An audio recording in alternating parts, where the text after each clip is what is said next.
I am the Tofu Golem. Please enjoy the video. You power the H5 and immediately confirm power source, batteries or USB-C bus power. Next, mount the MS or X/Y capsule and lock it so capsules stay secure while recording.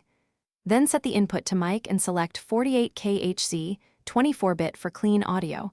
Make sure pad is off unless you expect very loud sources. Finally, set the initial gain at about 12 o'clock. This gives headroom. These steps start the signal chain correctly, so you avoid clipping and excess noise. You now configure routing and monitoring so what you hear matches what you record. Choose stereo for simple 2-channel files, multi-track to isolate inputs, or dual mono for discrete left/right files. Then set the headphone level and balance between input A and B, test by speaking and watch the peak meters. Arm the tracks you need and monitor peaks, reduce gain if meters clip. Once done, keep the limiter off for natural transients. Engage it only when unavoidable to prevent distortion. You press record and capture your takes. Use pause between takes to keep files tidy, and stop to write the file to the card.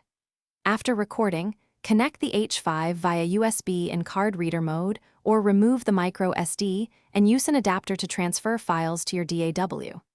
Make sure to safely power down. If you encounter hum or weak levels, check cables and connectors, verify there is no ground loop, and confirm battery voltage. Often a simple cable swap or fresh battery fixes it. Thanks for watching. Consider subscribing if we helped you today.